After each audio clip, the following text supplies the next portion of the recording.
রাধে রাধে। আমি তোমাদের রত্না ঘোষ দত্ত চলে এসেছি তোমাদের সাথে গল্প করতে। এটি আমার ইউটিউবের প্রথম ব্লগ।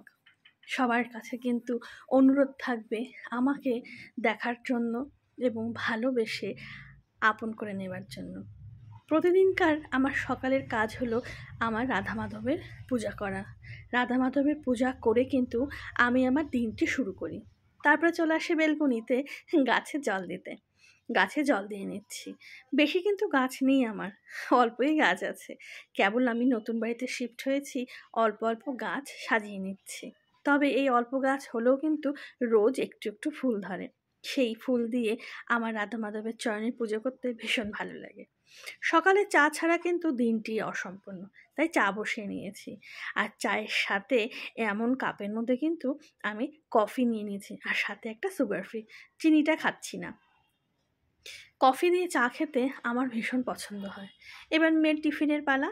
মেয়ের টিফিনের জন্য বানিয়ে নিয়েছি পনির দিয়ে, ক্যাপসিকাম দিয়ে, পেঁয়াজ দিয়ে, রসুন কুচি দিয়ে এরকম একটা মাখা মাখা সবজি, যেটা আমি বার্গার ব্রেড নিয়ে এসেছি।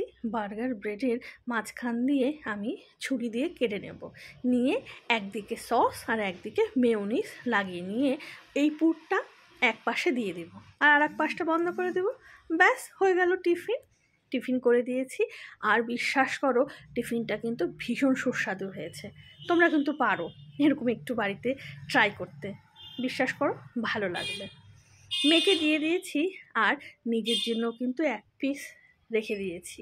আমি পরে চা দিয়ে খেয়েছিলাম। আমারও কিন্তু এরকম চটপটা জিনিস খেতে ভীষণ ভালো লাগে।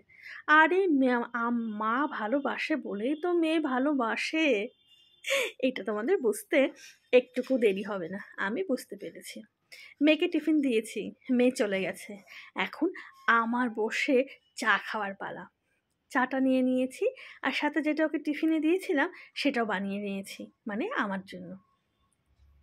তখন বানাইনি, নিজের জন্য, কারণ ঠান্ডা হয়ে গেলে না এগুলো ভালো লাগে না খেতে। এই যে এখন চায়ের কাপে চুমুক দিচ্ছি, আর কিন্তু এরকম বার্গারটা আমি বাড়িতে বানিয়ে নিয়েছি।